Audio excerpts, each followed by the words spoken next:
Zapata se rehúsa a asistir a la convención de Aguascalientes porque desconfía de Carranza y de los constitucionalistas. Ellos nunca han apoyado su demanda sobre la reforma agraria. Villa está fuera de su alcance. Los dos acuerdan reunirse en Xochimilco, el pueblo de los jardines flotantes. Están a pocas millas del estado natal de Zapata, el estado de Morelos.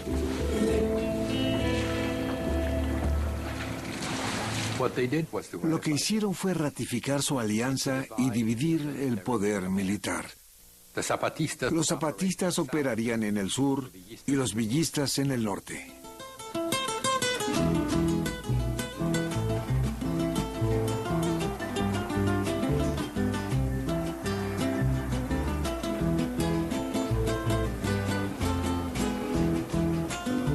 Después de su reunión en Xochimilco, los ejércitos unidos de Zapata y Villa marcharon hacia la Ciudad de México.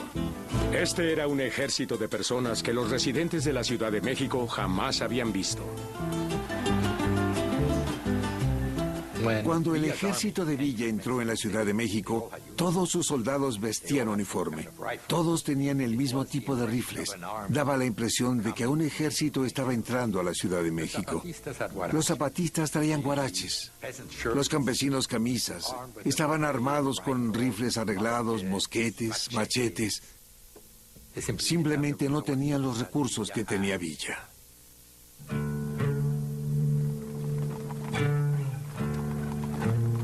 Durante el invierno de 1914, Villa y Zapata controlaron la Ciudad de México. No queriendo enfrentarlos, Carranza estableció su oficina central en Veracruz. Pero ni Villa ni Zapata tenían la experiencia ni la voluntad de dirigir el país. Ellos no deseaban participar directamente en el gobierno nacional. Si Villa hubiera querido en ese momento, habría sido presidente. Pero él no tenía interés en convertirse en el presidente de México y regresó al norte tan pronto como le fue posible. Y Zapata regresó aún más rápido a Morelos. Ellos menospreciaban la Ciudad de México. Juntos, los constitucionalistas y carrancistas eran los mejores reformistas. Era gente que creía que el orden político de Porfirio Díaz necesitaba ser reemplazado por gente como ellos, pero no necesariamente deshacerse de la pirámide política que se había construido durante el porfiriato. Carranza era de esas personas. Carranza era la clase de hombre que solo quería cambios políticos para bien. Estos hombres no tenían intereses en avanzar en la causa de los campesinos sin tierra o en las causas de la clase trabajadora. Solo les interesaba avanzar en su carrera política y en sus aspiraciones personales.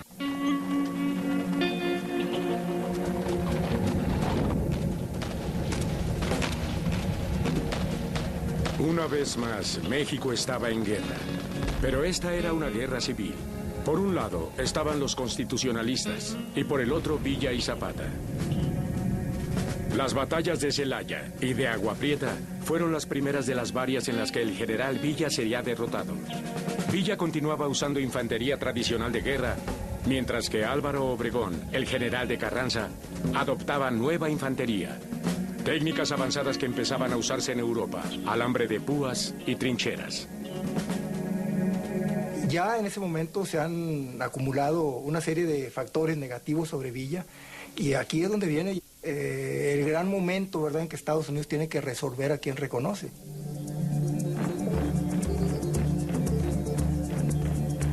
Para entonces, la Primera Guerra Mundial estaba embravecida en Europa y Estados Unidos estaba a punto de dejarse llevar por esta vorágine. El presidente Wilson tenía que decidir cómo manejar la situación de México. Había varios factores que inclinaban a la administración de Wilson a lanzarse contra Villa. Uno de los más importantes era el hecho de que Villa había sido derrotado. Había perdido la batalla de Celaya y la Primera Guerra Mundial había estallado en Europa. Lo que los norteamericanos querían era un México tranquilo y estable. Desde que Carranza había ganado, ellos lo habían apoyado. Villa estaba indignado por la traición de Estados Unidos. Por eso arremetió y atacó la base militar de Furlong en Columbus, Nuevo México, donde murieron 18 norteamericanos y más de 100 de sus hombres.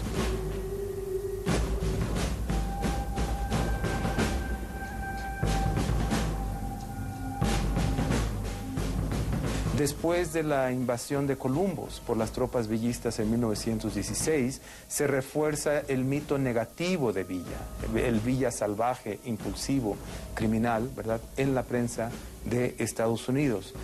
Pero del lado mexicano, curiosamente, sucede lo opuesto. La invasión de Columbus es visto como un acto de reafirmación nacionalista del pueblo de México ante, ¿verdad?, un vecino que suele humillar y explotar, ¿verdad?, a los inmigrantes mexicanos. La invasión de Villa a Columbus, Nuevo México, puso al presidente Carranza en un aprieto. Quería a Villa fuera del camino, pero no podía parecer que estaba apaciguando a los norteamericanos. Pero en marzo de 1916 permitió una expedición norteamericana dirigida por el general John J. Pershing dentro del territorio mexicano para perseguir a Villa. Las tropas de Pershing buscaron a Villa hasta 1917, pero nunca lo encontraron.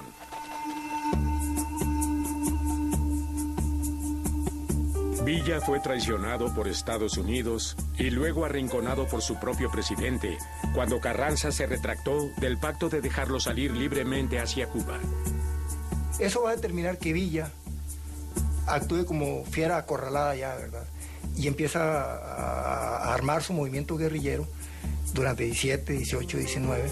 Entonces vuelve a crecer y a tomar ciudades, vuelve a tomar Ciudad Juárez, vuelve a tomar Parral, vuelve a tomar varias poblaciones importantes aquí en el estado.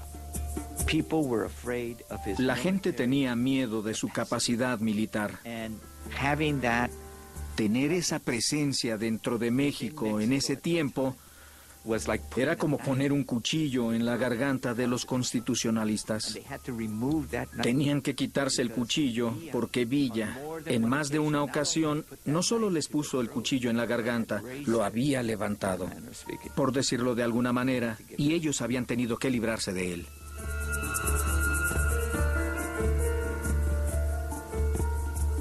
Villa probaría ser más que una amenaza para muchos, mientras el presidente Venustiano Carranza intentaba mantener bajo control el derramamiento de sangre de la revolución.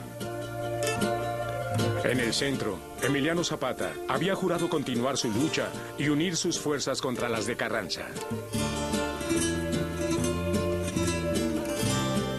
Pero un peligro mayor que cualquier líder revolucionario, aún más grande que cualquier crisis nacional, oscurecía el horizonte.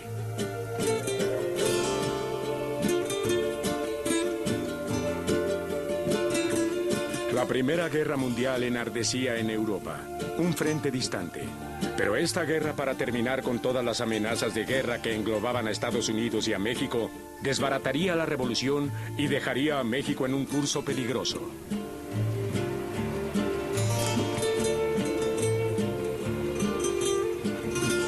Doblaje por Candiani Dubbing Studios.